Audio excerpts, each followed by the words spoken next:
Great. So welcome to another class about the Branches spaces. And today's class will be about Paley-Wiener spaces. So we'll prove the famous Paley-Wiener theorem. And then we will define the Paley-Wiener spaces. I just noticed my t-shirt is making some nice crazy patterns in the screen. Anyway. Okay, so first we have to talk about the Fourier transform. And so I will cover some of the basics about the Fourier transform.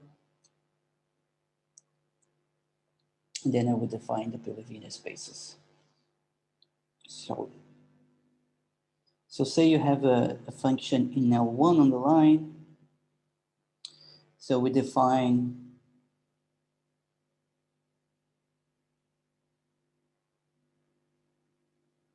the Fourier transform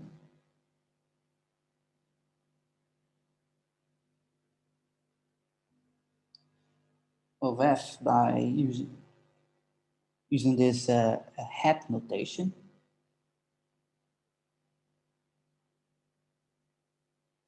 So you integrate against an explanation, okay?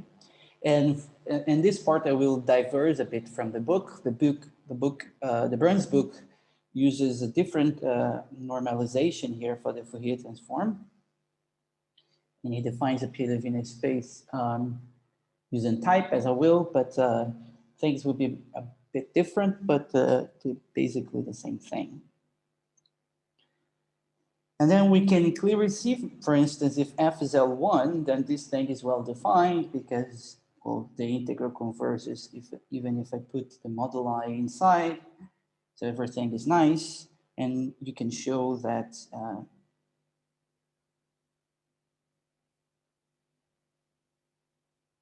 then f hat is actually a continuous function. And moreover, n decays at infinity.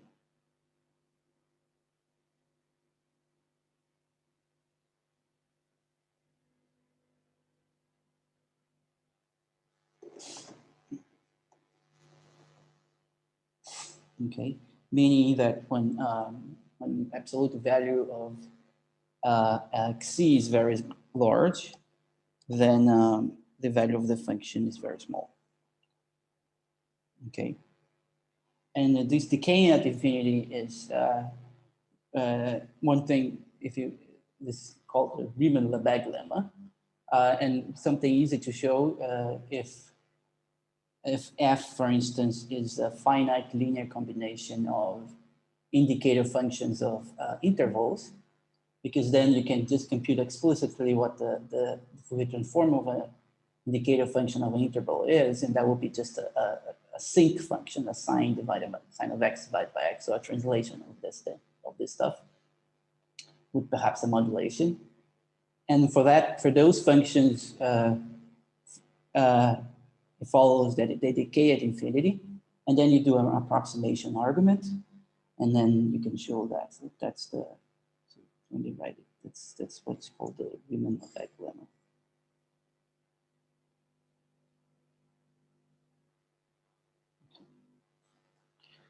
So what properties do we have about the Fourier transform? The first property, we have the multiplication formula.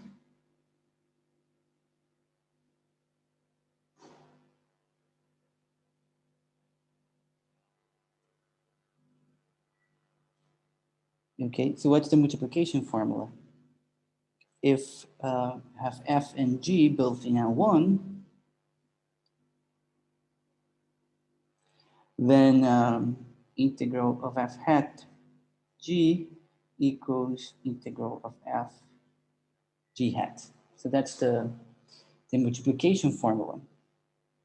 And you can see that from both sides, everything is well defined because, oh, I even didn't mention, so maybe I should. Yeah, well, it's clear that if f, I forgot to say this, it's clear that if f is continuous indicated at infinity, then f hat is bounded. But a trivial bound here, we should move this to the side a little bit.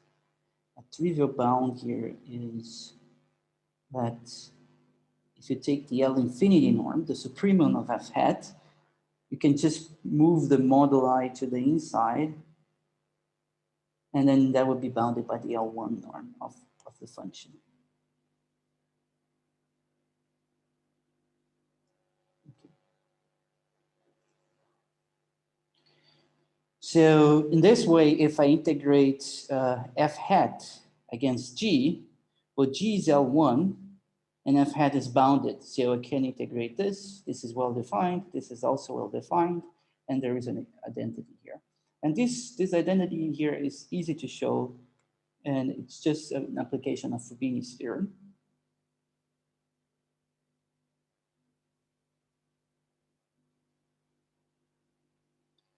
This is an application of Fubini's theorem. Okay. So basically, what you do is just explicitly write the Fourier transform here. So you end up with a double integral, and you will be able to commute whatever it's inside, to commute the order of the integration, as long as the thing inside is absolutely integrable, which will be the case because both functions are in L1.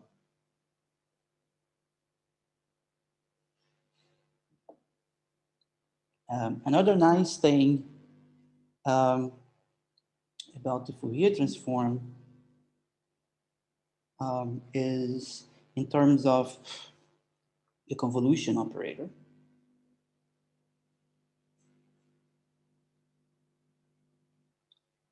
Perhaps the most important thing in terms of the PDE side is that the Fourier transform commutes differentiation with multiplication by x or 2 pi x. But we won't need that now, so I will leave it to you to research or Google it about more properties about the Fourier transform. So I will just write the ones that I care about in this class. And the most important one in here will be the convolution. So if f and g belong in L1, then I can define the convolution of these two functions as an integral on the line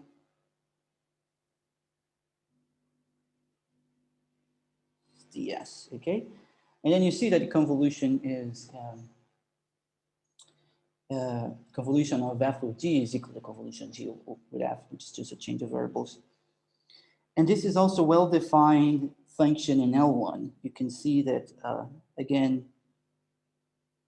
by Fubini's theorem, f convolution g is also an L1 function because you just integrate the thing, and it's absolutely integrable. So you can integrate, I think you don't even need to do that. It's just, yeah, well, you can cite them. You just integrate and you see that everything is finite. Okay. Oh, maybe what I mean by Fubini's theorem is not this. Move this thing to this part. And then I say, it's easy to see that this is true. And what I mean by Fubini's theorem is, and by Fubini's theorem, that if you compute, so you can compute the Fourier transform of the convolutions. This is an L1 function, so everything is well defined, and it's actually the product of the Fourier transforms of f and g. Okay, and that's what I mean by Fubini's theorem. Okay, so again, it's something simple to see because, well, you have the definition here. Just write the definition of the Fourier transform, integrate against the definition of the convolution, and you'll be able to commute things inside if you wish. And then you will see that that the integral decouples, and you have just a product of the Fourier transforms. Okay. So this is nice because the Fourier transform will work well when you use approximations of identity. So this will be the next topic.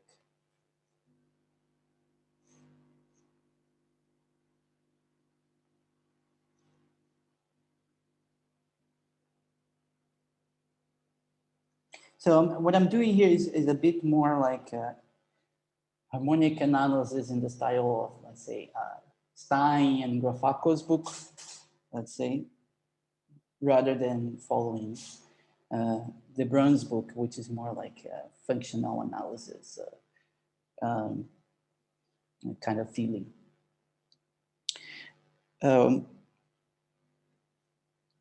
So what is an approximation of identity? So the definition is the following.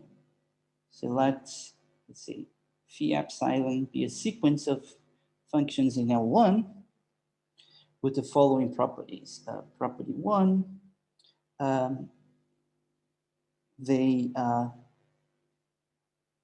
let's say they all have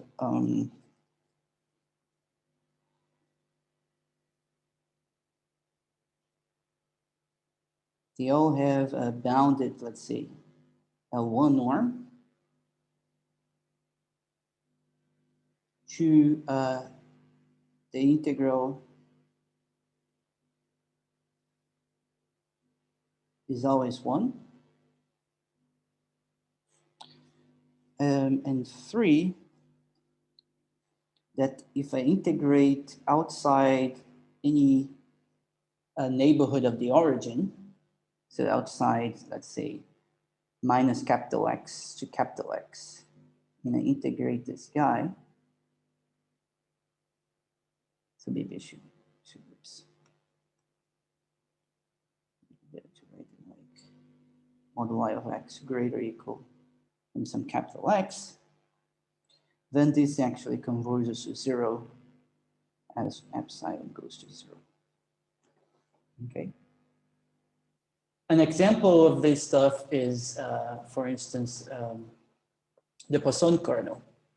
So an example would be the Poisson kernel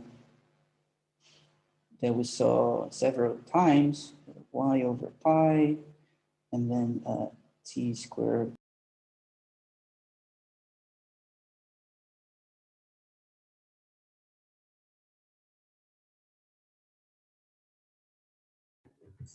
Oh yeah. Yeah, now it's better. Yeah, I have to fix these things. They keep happening. Okay, so one example is the Poisson kernel, which we already saw, but the epsilon here would be the y, so y would be the epsilon here. Okay. So a usual example. Usually we take phi epsilon of x to be 1 over epsilon psi of x over epsilon for some fixed function psi, and then all the properties will follow. Okay, for some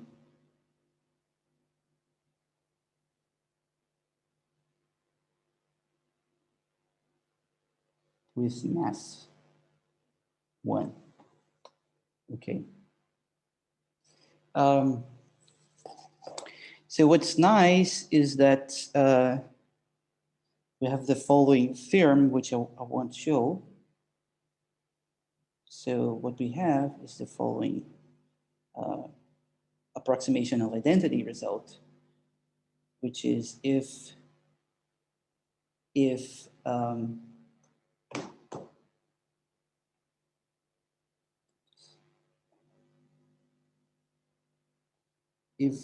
f belongs to, let's say, LP on the line, let's say 1 less or equal to p less than infinity, then f convolution with phi epsilon belongs to LP as well,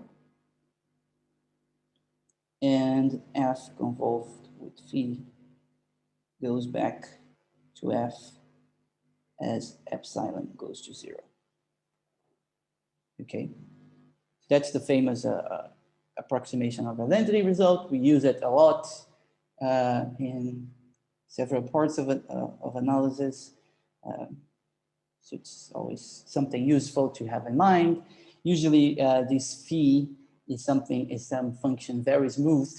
So for instance, when you convolve here, then you get something, a function which is very smooth and approximates f. It's always nice to have these sort of results.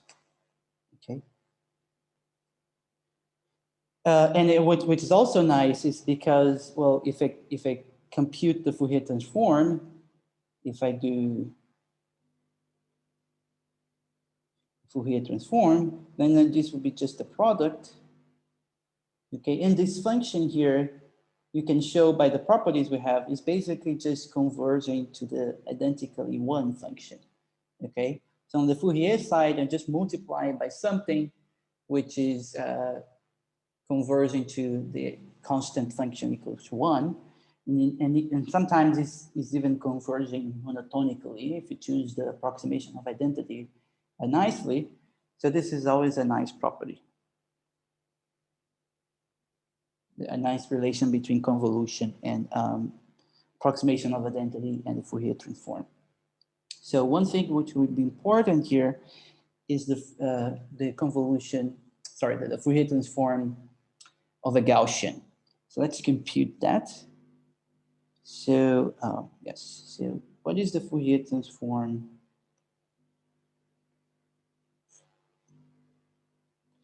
of a Gaussian?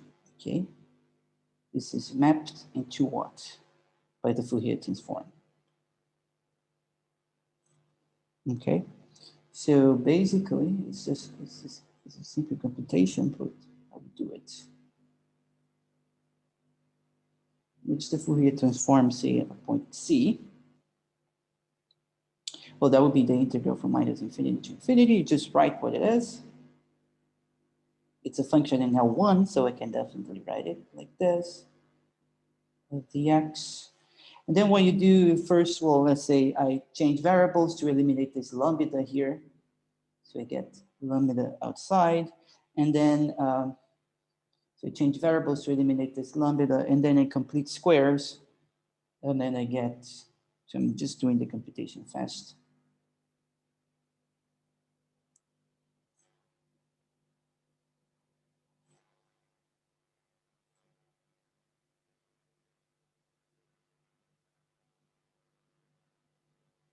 That's what we get, okay? Completing squares, okay? And then you notice that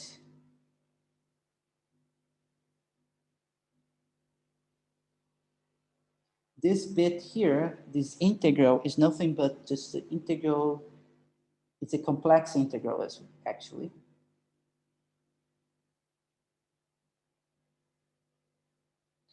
And it's when the imaginary part of z equals c divided by square root of lambda. Because, of course, I'm thinking about lambda as being a positive number. Okay, and then it's easy to show that this integral, so this is an integral in a horizontal line, and it's easy to show that whenever you have a Gaussian like this, the integral in any horizontal line is always the same value, and you can do it like a Cauchy integral, you integrate in a box, and then you show that the vertical left and right parts of the integral will go to 0 when you blow up the box. So any two integrals in vertical and horizontal lines are the same. So this would be equal to the integral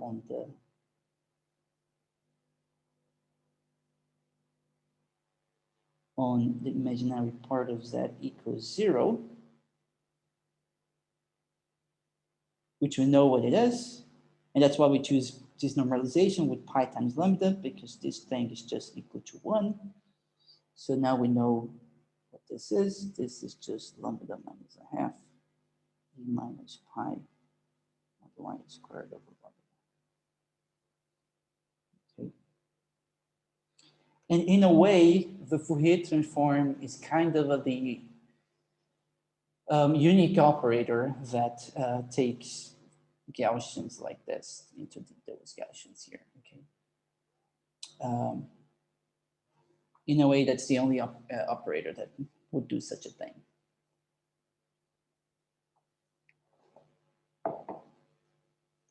Any questions so far? Okay, so now we are ready to prove the main result of when you define the Fourier transform, which is Plancherel theorem or identity. So what's Plancherel's identity? The Plancherel's identity is the identity that allows you, so far we have the Fourier transform on L1, and I want to, and as we know already, at least everybody heard sometime, a Fourier transform is a unitary operator on L2. It takes an L2 function to an L2 function. So how can we extend the definition we have, which is an L1, to L2? And that's due to Plancherel's identity. So suppose you have a function which is in L1 and in L2 at the same time.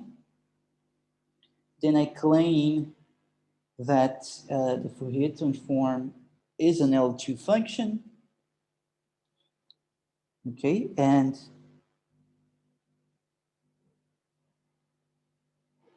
it preserves the L2 norm of the original function. Okay, that's the result.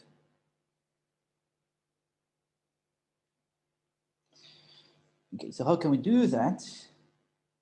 There are several ways of doing that,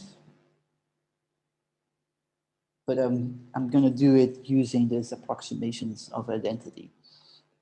So let's G lambda of X. So we use a Gaussian to be my approximation of identity. And that's exactly as I did before for epsilon, but epsilon equals square root of lambda instead of epsilon being lambda. So this would be an approximation of identity. So then we know and f lambda to be f convolved with G lambda. So f is in L1, so I definitely can convolve with G lambda and it will get an L1 function. F is also an L2, so we'll get an L2 function. Okay, so and then I know that when lambda goes to 0, then I recover f not only in L1 but also in L2. Okay, so let's see what we have. We do know that the Fourier transform of f lambda, since these are both L1 functions, I can use that the Fourier transform is just a product. But this is nothing. Let me see here.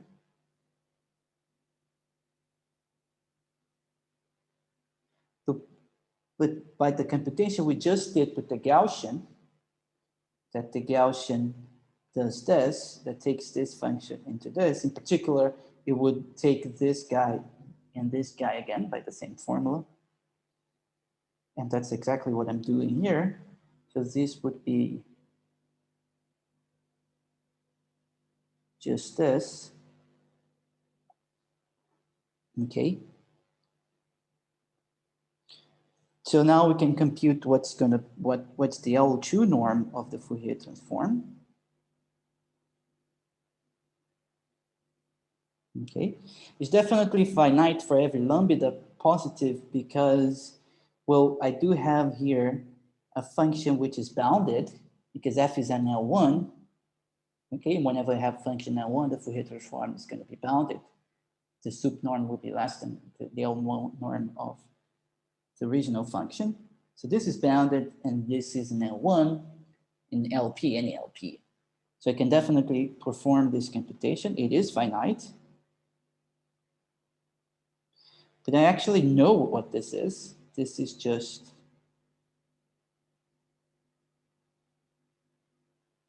times this. So this will converge by the monotone convergence theorem to this thing. Okay. Even if it's finite or infinite, okay? because the monotone convergence theorem guarantees that since this is a monotone sequence when lambda goes to 0. This is lambda going to 0, of course. So whatever this thing is convergent to this, to what I want to compute. And what I want to say, it's equal to the L2 norm of F. Okay. However, if I go from this part of the computation, I can open this computation here explicitly, just writing what the Fourier transform is, and then I will get a triple integral.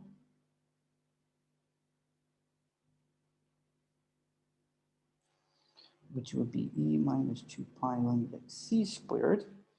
And then it should be the Fourier transform of f, and then the Fourier transform of f hat. That, if you put everything together, will be in the point c. So f and f hat dt ds and dc on the outside. Okay.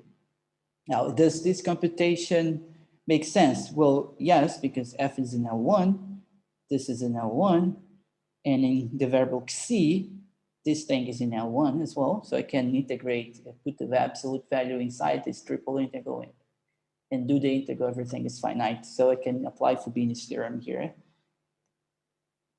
any way I want. So if I integrating c first, I'm integrating c first, and then I will have the integral of this bit, which is just the Fourier transform of another Gaussian, but with 2 lambda. Okay. Then I use the previous result, and I will get the double integral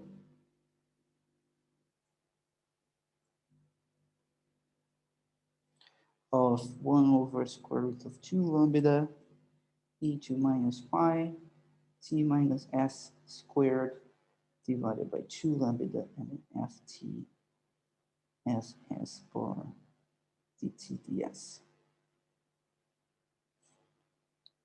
Okay, another way of writing this is if I just integrate, let's say, in t first, then I would just have the integral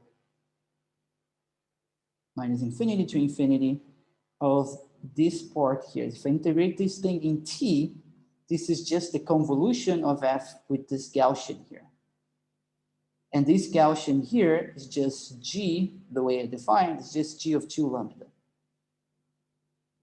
Okay, so this would be g of 2 lambda convolved with f, which is nothing but just f of 2 lambda of s and fs at ds. Okay. So if we look at the whole computation, we get that when lambda goes to 0, I get this. And in here, I do know that when lambda goes to 0, this function here is converging back to f in L2, because f is also L2. Therefore, this whole integral is converging back to just this, which is finite. So therefore, not only this thing is finite, but is equal to the L2 norm as lambda goes to 0.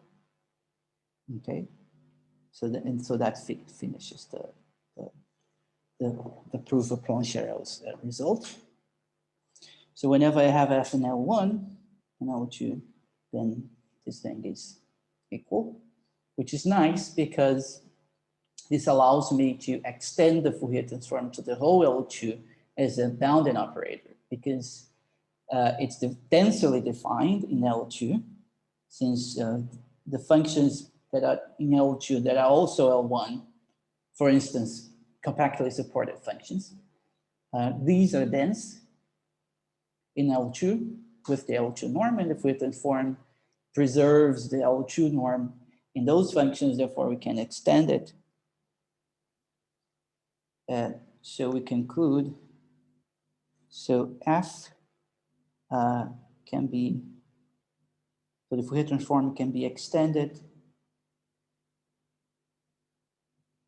to L2 of R as an isometry preserving the norm.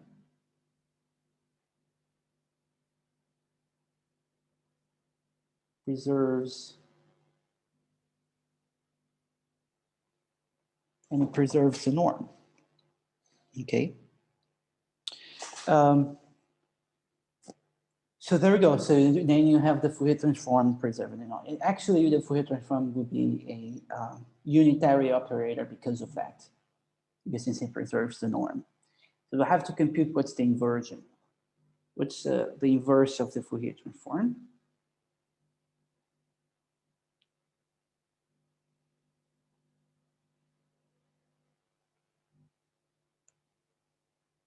And it's easy to see that the Fourier transform, the inversion of the Fourier transform will have to be its adjoint. And by the definition, the adjoint should just be the conjugate of the kernel. And the conjugate of the kernel, just put a minus in there.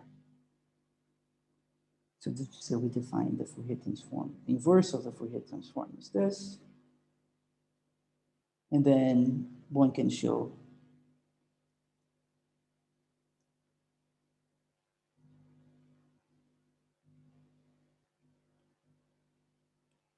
okay, that this is the inverse of the Fourier transform. So this is a classical theory about the Fourier transform. It's thing in L1 and in L2. And maybe one further result I could mention is also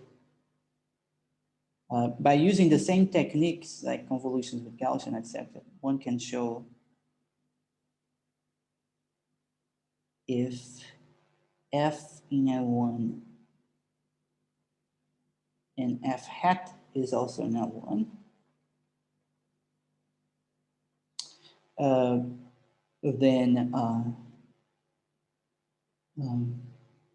then we have the formula exactly.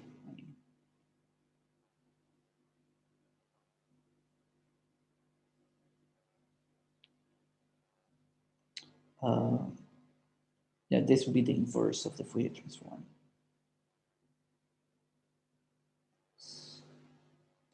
Let's see. So that's so when f hat is not one, then I can use the Fourier transform, the representation of the Fourier transform as an integral. It's an integral operator, and then they will be equal almost everywhere, of course. But then you notice, well, if f hat is in L1, then the Fourier transform of f hat should be a continuous function, and so f equals a continuous function.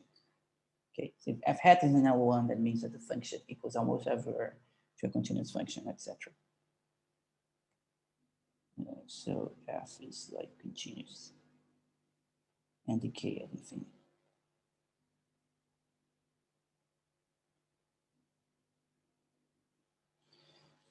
Okay, so these are the basic properties about the Fourier transform. Any questions here? Maybe most of you already saw this, maybe not.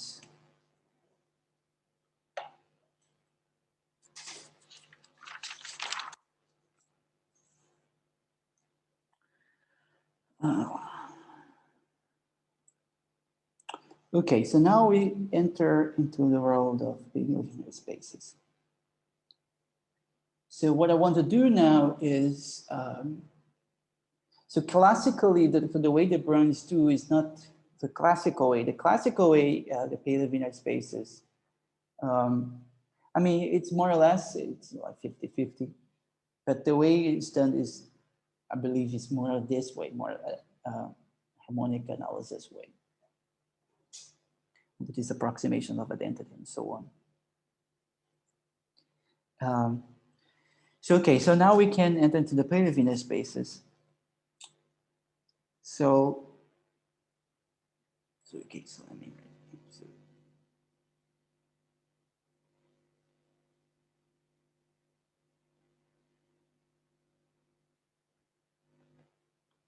okay, so the first thing I would like to know is with the following. Suppose I have suppose I have a function in L2, which is band limited.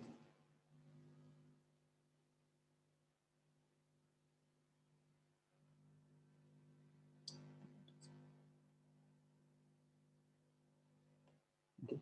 So this is the often used name for a function which has a compactly supported Fourier transform. So say f hat of c is 0 if mod 1 of c is greater or equal than some positive number b. Okay, so it's so the support of the Fourier transform is an interval minus bb. So these kind of functions are very useful in actual real applications, because whenever you have some kind of signal that you want to measure, basically the only thing you can do, you can't measure all the frequencies up to infinity. So you have to truncate, you only measure a certain kind of frequencies.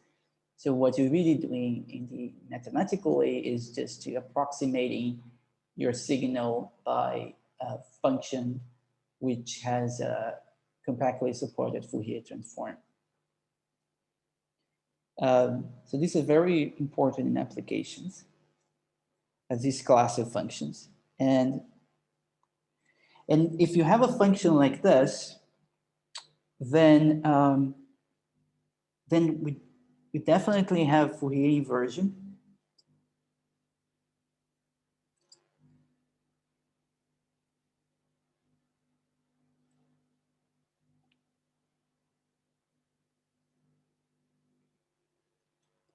So because, well,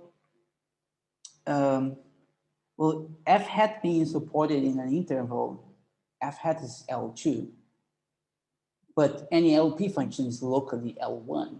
So for instance, f hat is locally L1, but since it's compactly supported, so f hat is also L1. And we can definitely compute this Fourier transform. This converges absolutely, okay? Because you can just simply do just the moduli to the inside, and then you do Holder's inequality, or the Cauchy-Schwarz inequality with the function f and then the Gator function of the interval minus bb. Okay, so that would be finite. So that would define a function. And that would have to be exactly f hat almost everywhere. And a proof of that is just basically what we did before. You convolve f with a Gaussian, etc. You know that it's going to go back to this, but then you have this identity exactly when you put lambda here and lambda there, okay? And if you convolve f with a Gaussian, then the Fourier transform is just going to be multiplied by a Gaussian. But since f has compact support, then this thing will have compact support still. So you prove this for every lambda, and then you just send lambda to 0. Okay, so you have this, and the right-hand side will converge inside the integral. It will converge to this representation, so the left-hand side. So we have this almost everywhere. But then you see something. Well, so this holds almost everywhere. But then you realize, well, but the right-hand side definitely defines a continuous function in X, because, well, this is just an integral of an L1 function in the interval minus bb. So therefore, I can move this X as I wish, and it would define a continuous function. But then you say, well, wait, actually, I can even differentiate, okay? And then you say, wait, I can actually put just a complex variable here. And I can use, let's say, Moreira's theorem, that's saying that if a function is analytic, if the integral, let's say, in every closed triangle is 0, for instance. In this case, you can just integrate in every circle and see that the integral is 0. So I can actually see that, then we conclude that f actually extends as an entire function,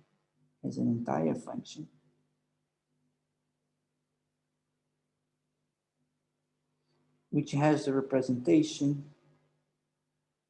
the obvious one, just replace x by a complex variable c. Okay. There's, as I was mentioned, there is some work to do to prove that this function is entire, but this is very simple.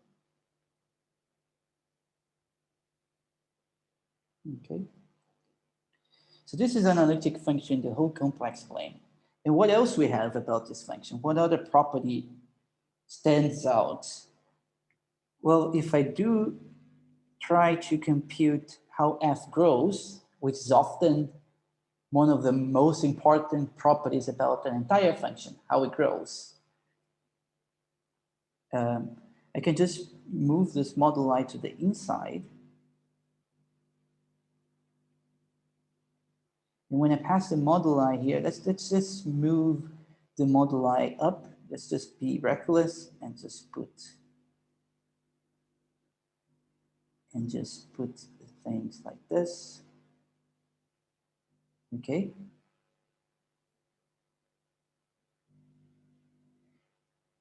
And okay, so let me even be more reckless and just replace this by b. So this will be just, say, a constant, which is finite because f is L2, and this is a finite interval, times e to 2 pi multiplied z b. So then I conclude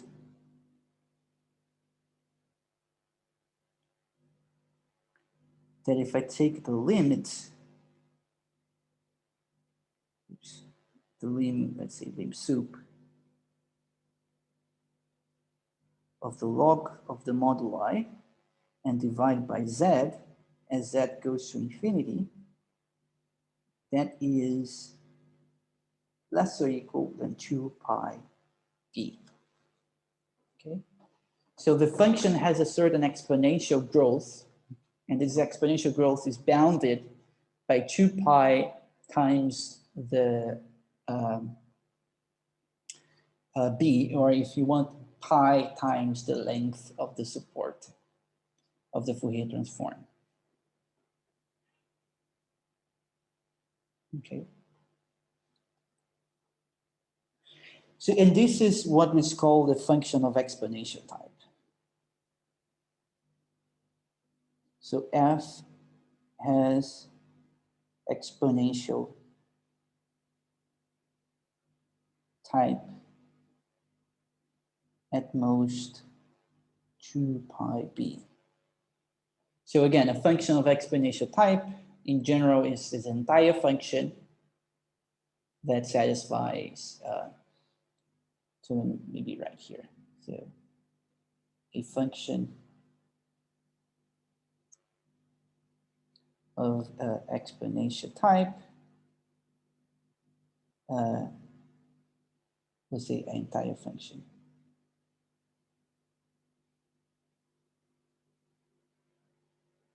Of exponential type f is one that satisfies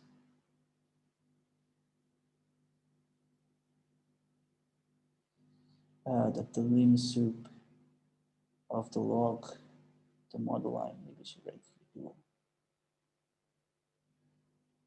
Lim sup of the log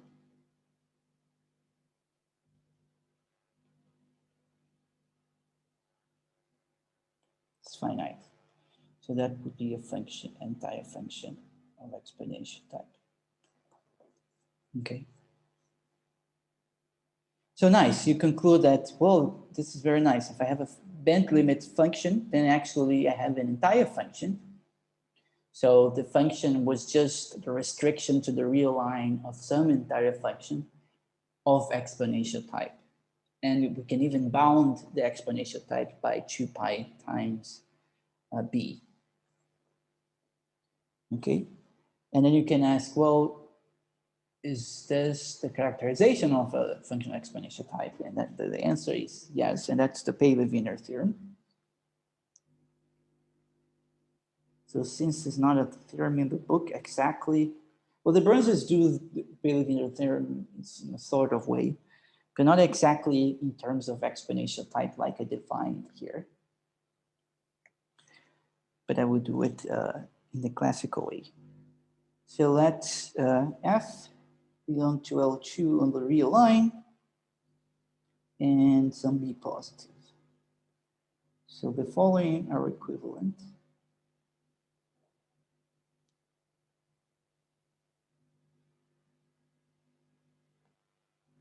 One,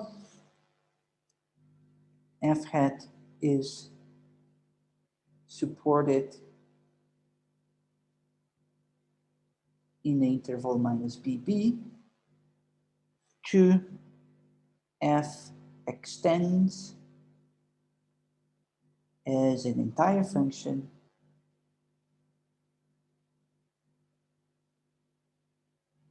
of exponential type at most 2 pi b. Okay.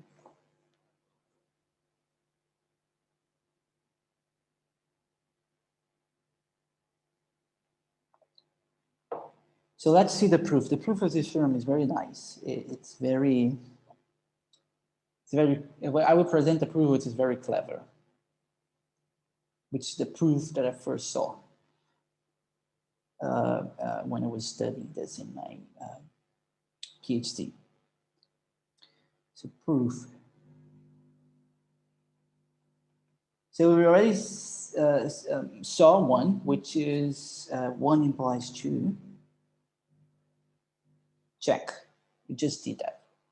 If it's supported, then we have it. So so let's prove.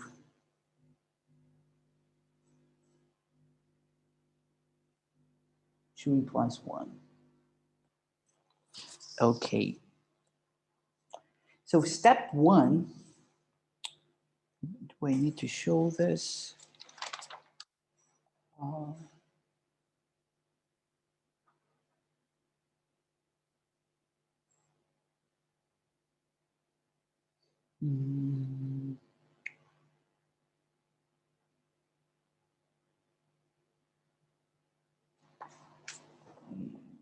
Wait. Yeah, the way I'm going to show, we actually have the 1 implies 2 whenever the Fourier transform is defined for F. Okay. No, but I will have to show this. Okay, so let me do this. I was thinking about not doing step 1, but I think I will have to.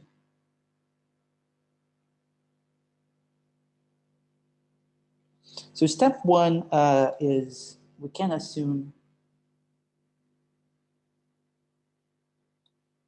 F belongs to L1, intersection L2. Okay, and it's very simple. It's a well, first we need a computation. What is this function here, which will appear more often as we go in the class? It's just the Fourier transform of the indicator function of a symmetric interval.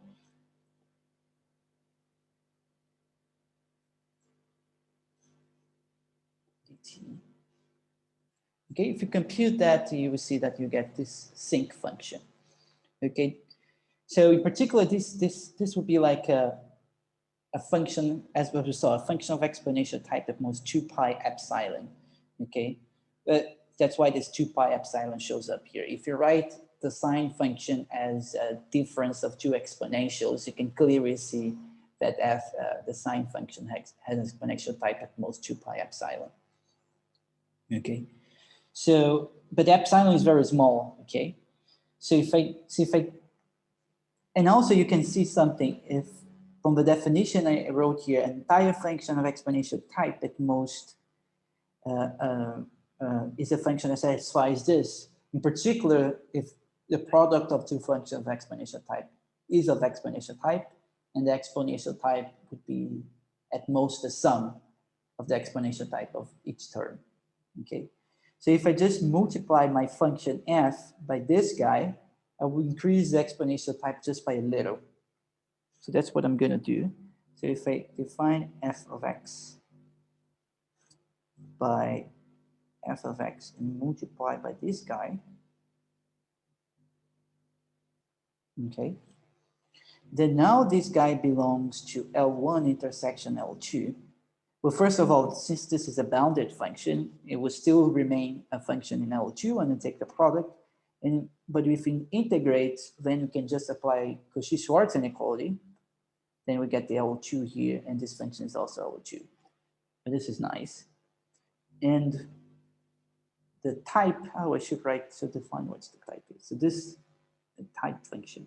So tau of this will be the type of f, okay? And the type of f epsilon is just less or equal than, well, the assumption is that the type of f was 2 pi b. So in here would be just 2 pi b plus epsilon, okay? So if I show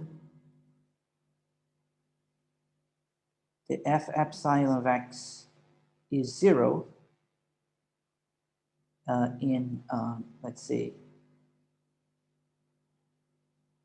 moduli, oh, sorry, f hat, x greater or equal, let's say, to b, strictly greater, let's say, b plus epsilon, which would be the claim of the theorem. So if I show the theorem for L1, the 2 implies 1 for an L1 function as well, when f is in L1, L2, and then we have that, then when epsilon goes to 0, I do know that f will converge back to f in L2, and you can do that just by the monotone convergence theorem, for instance.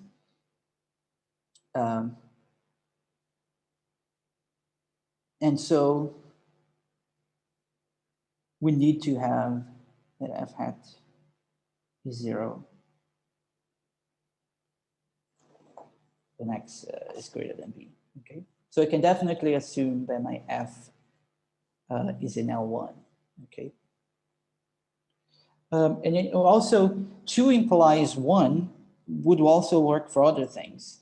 If I have f instead in L1, then, well, I'm just claiming that I could assume that f is in L1 and L2, and from now on, and we actually just use that f is in L1.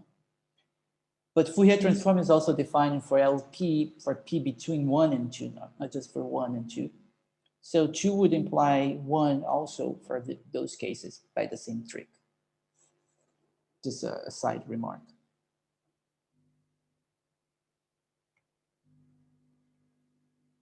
Step 2. So step 2, I just assume that f is in L1, okay?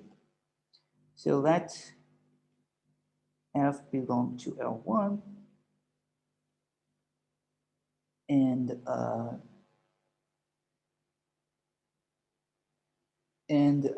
type of f less or equal than 2 pi b, okay? So I have to show that the Fourier transform vanishes outside the interval minus bb. And that would finish 2 implies 1. Okay, so how can we do that?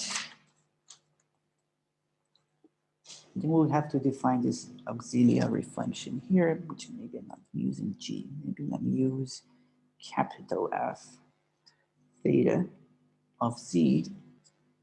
It would be integral of f. So f, so what we know so far, this is the entire L1 on the line and 2 pi b.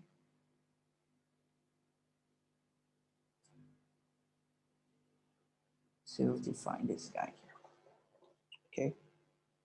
And what is gamma? Gamma of theta is the ray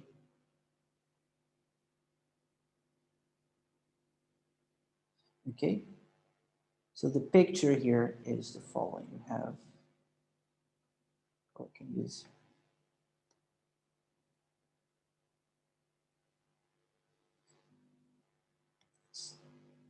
you have a ray, this direction, and you're integrating. So this is theta, and this would be an angle theta, and you're integrating the function in such a direction, okay? So the first claim is that we show that everything is well defined and so on. But why? I just want to mention why I'm defining this thing is if you do f0 of iy, what do we get? So f0 will be just the ray in this direction, okay? So if this would be just the integral from 0 to infinity of f, let's see, I'm using whole, minus 2 pi whole, and this is iy, the whole. And if I do f pi of iy, you will get minus integral from what, 0 to infinity of f of minus whole e to 2 pi I whole iy, the whole. So then you see that f of iy minus f of pi, yes, of iy, that is just equal to the Fourier transform of my original function at the point y. Okay? So ultimately, I want to analyze this difference of f of 0 minus f of pi at a point iy and for y greater than b.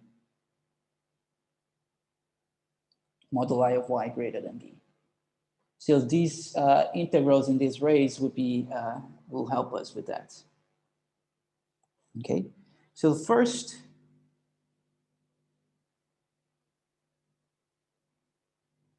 is that f theta is actually analytic, well-defined, and analytic, maybe I should say.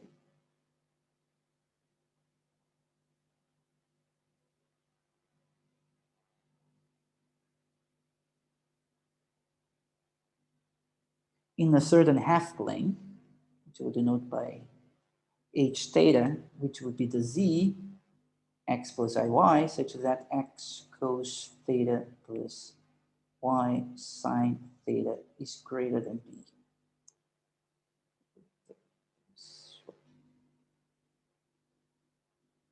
X cos theta plus y sine theta greater than b. So geometrically, what would be this half plane is this guy here. This is an open half plane.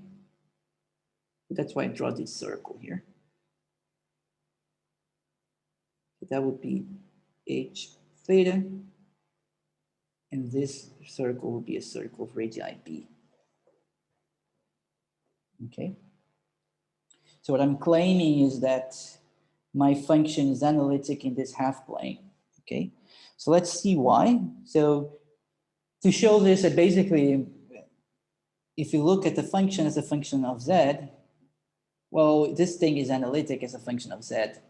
So as long as I show that the integral converges absolutely, then I should be fine. Okay, so that's what I'm going to show. So what's the integral absolutely?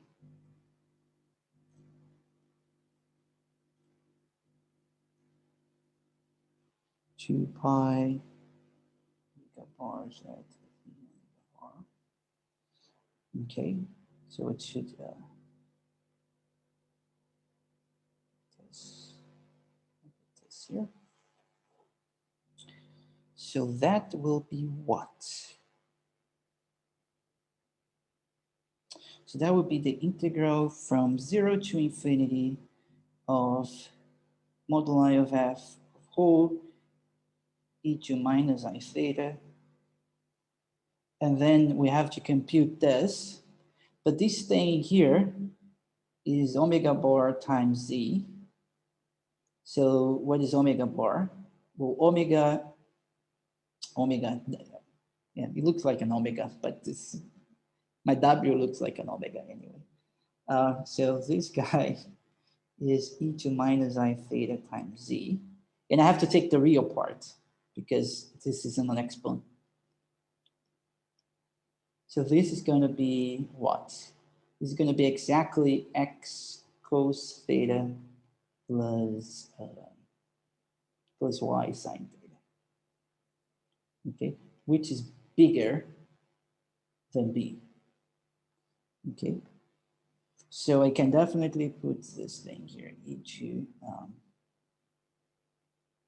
is minus 2 pi x cos theta plus y sine theta, which I know is bigger than b. Oh, there is a whole as well.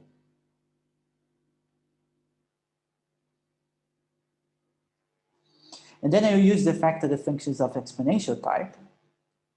So the fact that f is of the exponential type implies that f of whole e to I theta is less or equal than some constant e to 2 pi p plus delta, say, because I'm taking a lim sup. We call that definition of exponential type is a lim sup. So it means that for every small increment on this type, I can bound the function by an exponential with that type.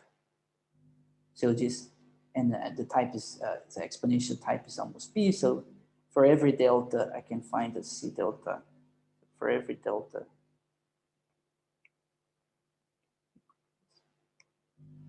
For every delta, there is a c delta, such that this will hold true for every whole greater or equal than 0. Okay, so therefore, I will have, so let's see, this is a star. So star would be, this is, yes. So star would be less or equal than what? Integral some c delta e 2 pi p plus delta whole, and this would be something greater than b. Okay. So for instance, if I am in a compact set, say here inside the open domain, so it will be far away from the boundary. So it would, so this thing here would be greater than b plus some delta, let's say 0 fixed. So then I can choose this delta here, smaller than this delta 0, if I am in a compact set. So maybe I should say this. So if Z belongs to a compact set to a theta, let's say a compact set K contains theta, then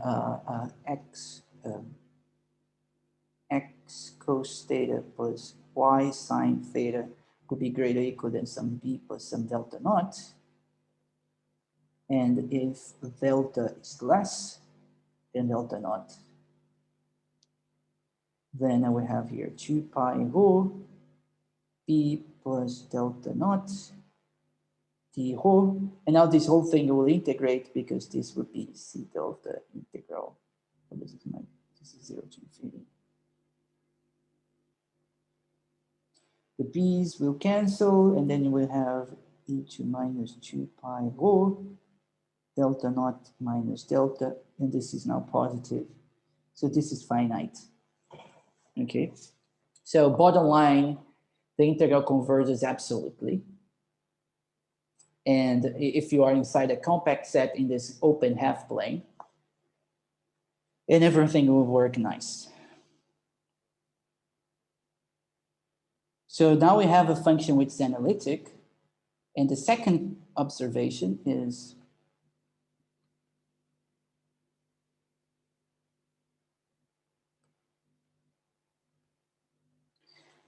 that this f theta function is actually just one function, okay? F theta 1 equals f theta 2 in h theta 1 intersection h theta 2. Okay, so let me make the drawing here. So we have a circle, then we have a theta 1, and then we have a theta 2, and then we have this half plane, and we'll have this other half plane. So we have this guy like this, and have this guy like this. So the intersection would be here.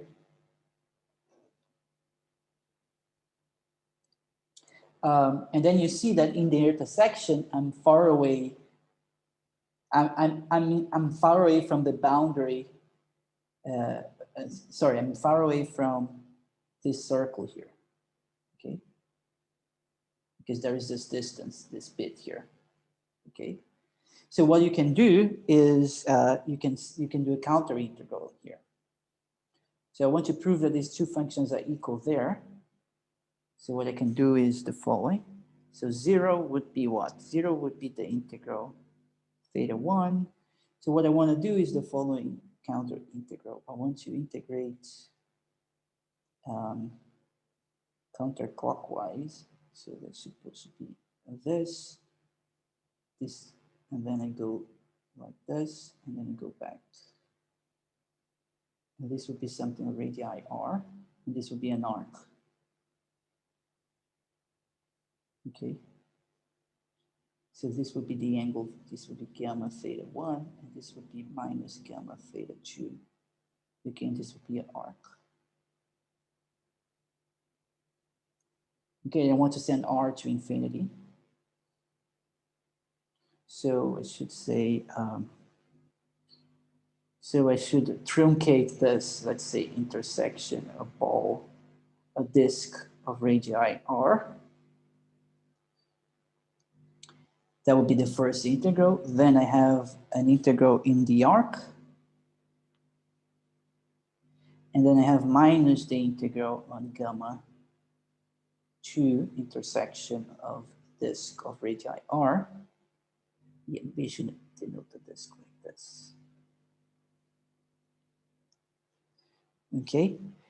And then I want to integrate these three things with this function here. And why it should be 0? Well, because this is a function. This is an entire function, okay? And I'm integrating with dw bar. Oops. Sorry. So this is a analytic function in w bar.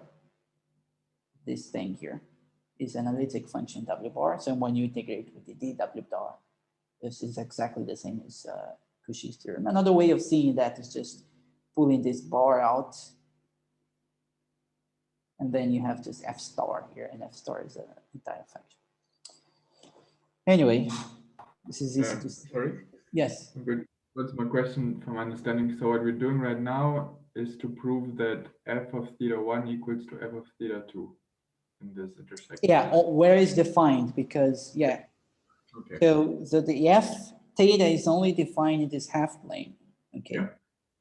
But what I'm saying is this integral representation is just representing the same function f, which won't depend on theta.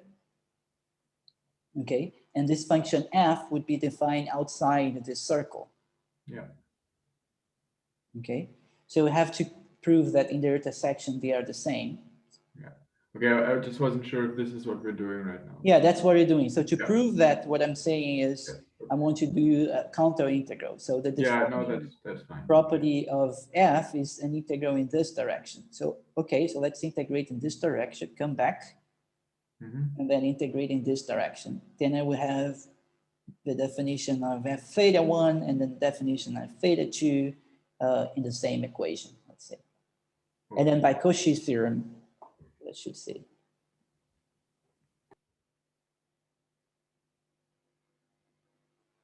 We have this, okay?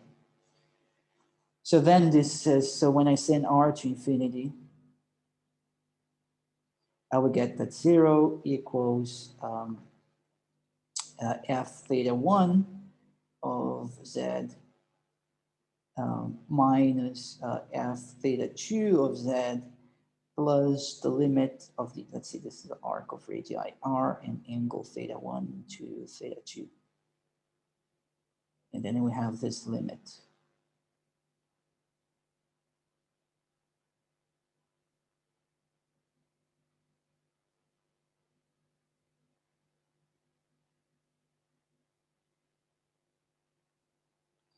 Okay.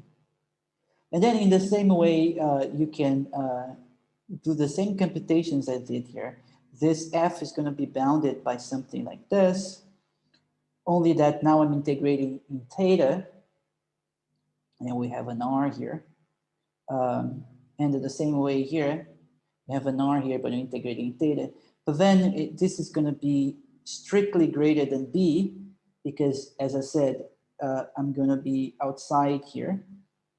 So everything is going to work nicely, and I will leave as an exercise. And it is easy to show, but it's just mimicking what I did before, that the last limit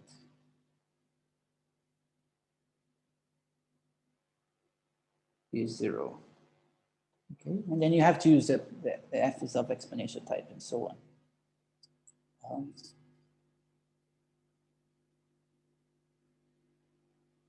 Yes. So then we have just a one function. So we have, so conclusion, so f, so there exists an f analytic outside a disk of radius b, and f coincides with f theta in h theta. Okay? And then now it's easy because, well, remember that I wanted to do this. Okay? This was the Fourier transform of f at the point y. So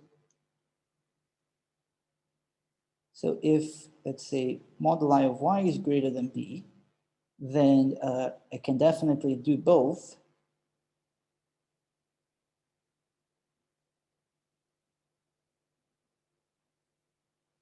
Because this would just be the same guy. And it's a 0. And that was, so maybe I should move this to the side.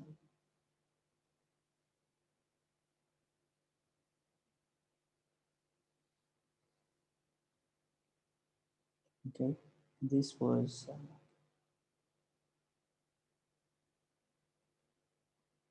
f hat.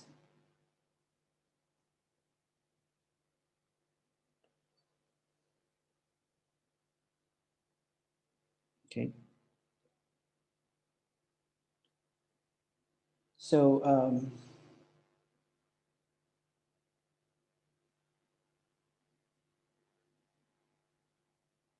yeah, so what I'm doing here was, so f0 is only defined, this is the angles here, only defined to the right. Yeah, for y to the right. So this guy is only defined in this plane, and f pi is only defined in this thing. Okay. So I couldn't make this before, but now I know that both are just the same function. Okay, so the same f. So I can definitely, so say y is positive, for instance. So I can definitely evaluate here, but then on this side, I couldn't evaluate f, let's say f0, is f pi, because f pi would be only defined here, but I'm evaluating in a point here. Okay, but now I can, because, well, it's just the extension of the same function. Okay, so then we do have that.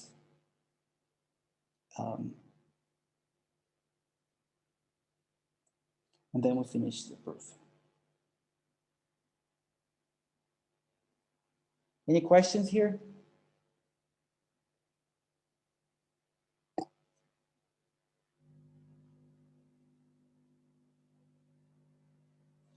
Okay, so that finishes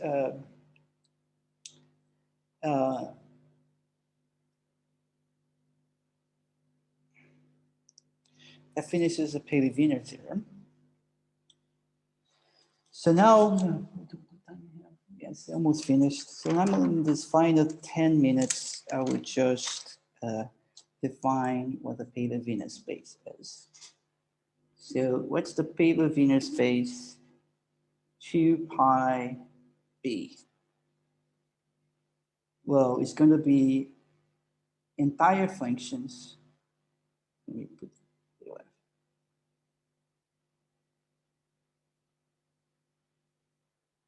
So entire f is an entire function.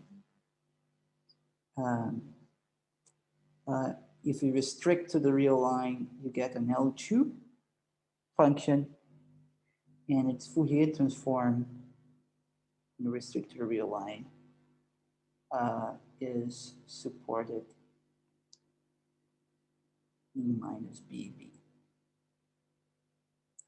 Okay. But we saw by the Paley-Wiener theorem that this is exactly the same as F entire.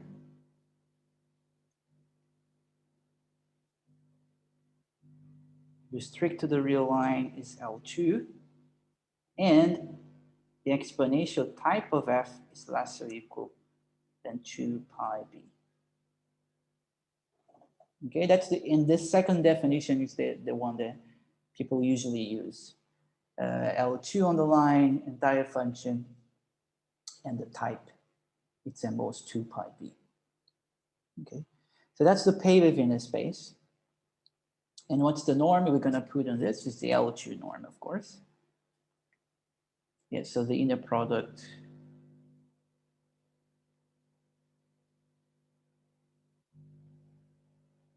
would be just the L2 inner product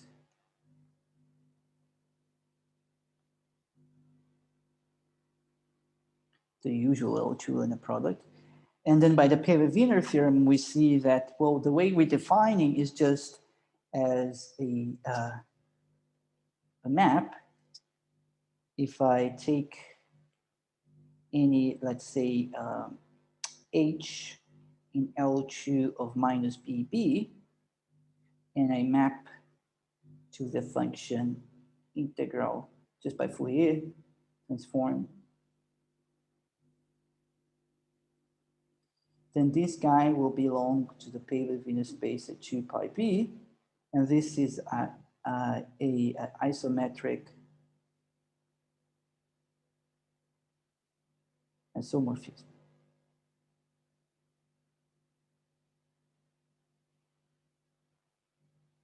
Just unitary in term. So the first is more like algebraic, the other is more like functional analysis. There is an unitary operator. And so that's the way we define the Paley-Wiener space. It's just this thing, the range of this operator. And we're just moving the norm to one side to the other, since we know that the L2, if Fourier transform preserves the L2 norm. So, okay, so we have a Hilbert space, and it turns out this is a reproducing kernel Hilbert space.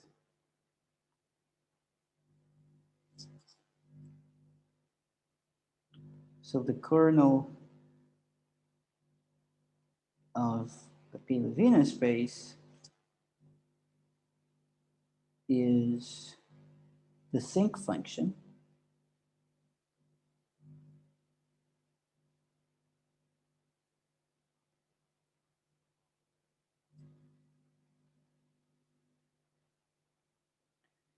Meaning that for every W, the complex plane, KWZ, I'll often use this thing, belongs, this notation, to the Paley-Wiener space as a function of Z. And for every F in the Paley-Wiener space, F at a point W is just the inner product of F with KW in the L2 sense. So that will be just FT KW T bar T minus infinity. to infinity. And why that is true? Because simply because, well, by this map, if you compute the Fourier transform of this guy, this is the kernel in L2 of, so this is supposed to be the hat. So if you apply Fourier transform on both sides, you get that that this is just so kw t is just the integral from minus b to b of e to 2 pi I of z minus w bar t dt. Okay. And then using this representation here, what is the representation?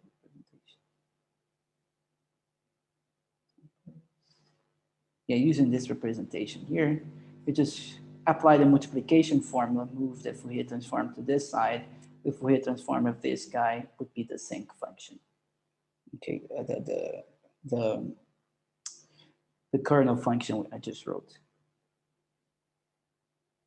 So this is a reproducing kernel. And as you can guess, there is a connection with Fourier series.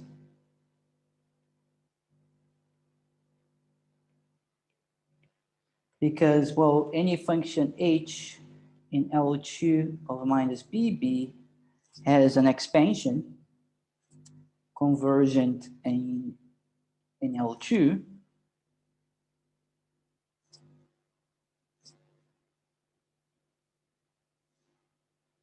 Where an is, well, these functions will be orthogonal in L2 minus bb, and then you just compute what the an should be.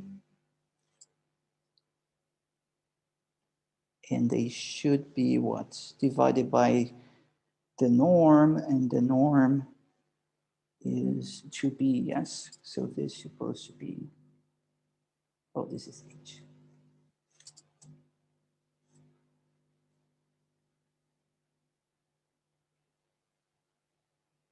dt, so this would be the Fourier coefficient, okay? But then, if with h is the Fourier transform of a function in of some f in the Paley-Wiener space, which we know it has to be for some function, then an, if we write it, is just, well, the Fourier inversion. So that would be exactly just f of, we just if this was f hat, then you put a 2 here, put a 2 there. So this is just f evaluated at f2 n over 2b. So let me write it explicitly. This would be this.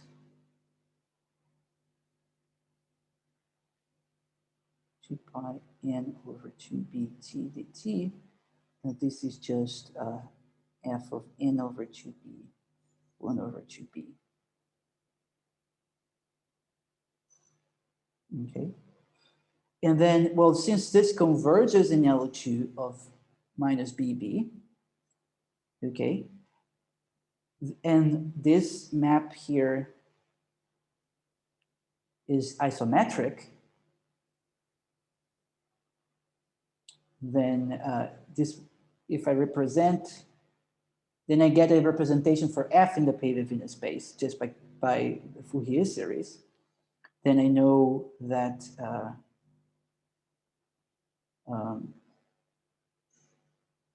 then I know that f hat of t is going to be the sum of f of n over 2b divided by 2b e minus pi I n t over b n in z.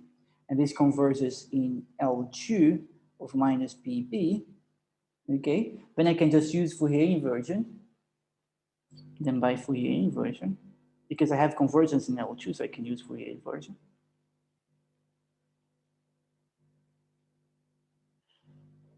F of z, which will be just the integral from minus b to b of f hat of t e 2 pi I z t dt. I just replace by this formula here, and then I compute, and then I conclude that this is going to be just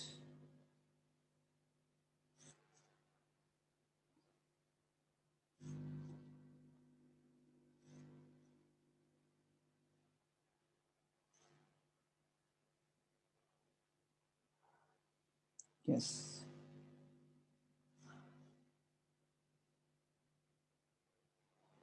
Oh, this is supposed to be Z.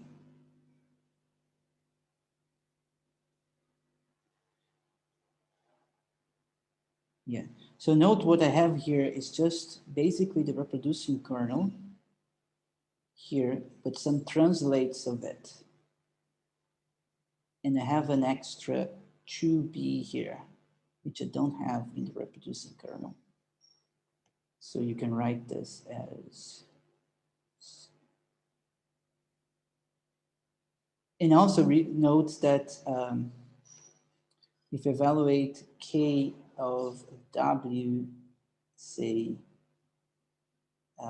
w, yes, k of w bar, this is going to be exactly when this is 0, of course, because this is going to be 2b. Okay, so for instance, when I evaluate on the line, if axx, let's say, this is always equal to 2b, if x is real. So another way of writing this is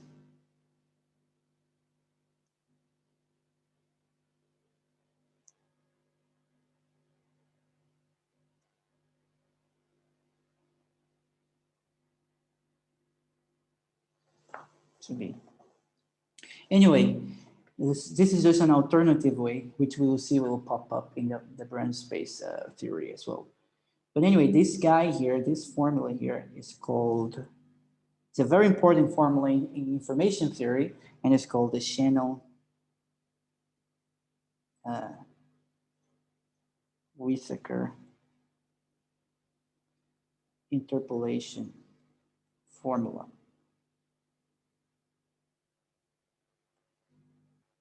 Okay, so what this is saying, so to finish the class of today, what this is saying, if you deal with f as a signal coming from some place that you have to measure, so you have to approximate it by a band limited function.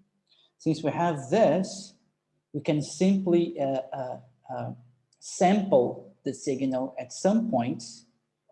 So so you sample the sequence, the signal with a certain interval, a time interval. Let's say that the variable z represents the time evolution of the signal. So you sample it at a certain intervals of time, and then by this formula you recover the signal exactly, and this is an identity. So if this original signal was band limited, you could recover it just by sampling at certain points, and could recover it exactly. Of course, that everything has an error, and even in these samples, you could have an error, etc. And the signal is not truly band limited. But in the end, you can show that's a pretty good approximation, as long as this b here is sufficiently large. That is, as long as you're using a support which takes the frequencies from -b to b, and b is fairly large, so you get a good sample of frequencies, you can recover the signal very nicely. Anyway, that's it for today. Do you have any questions? Just to understand like what you said right now. So the B would be like all the frequencies that the signal has in the optimal case, or how do I understand it? Yeah. So what I'm sorry, my dog is barking. So what I'm trying to say is that if f is a signal, then what I'm doing is here is you could sample the signal at some points, and you could recover it as long as it's band limited. Okay, so that's good for applications, because if f like depends on a time variable, then I could just sample the signal for times like n over 2b. Let's say for every n, and b is very large. So let's say every microsecond you sample the signal, or every second, I don't know. And then you could recover the signal by this formula. Okay. Yeah. And it would be exact if the signal was band limited, but usually it's not. And also there is some errors in computing this. Okay. But Any other question? I'm sorry. Well, yeah, what does band limited mean in this sense exactly? So it's like... Yeah, band limited was what I defined before. A function is band limited if its Fourier transform is supported in an interval. Oh, yeah, okay. So yeah, so in this case, if the signal doesn't have like all frequencies, but if it has like a maximal frequency. Yeah, a true signal will always have this frequencies going to infinity, but usually you can disregard these ones, and this formula will give a good approximation. Okay. Any other questions? Great, so thank you and see you next Tuesday. Bye-bye. Bye-bye, thanks.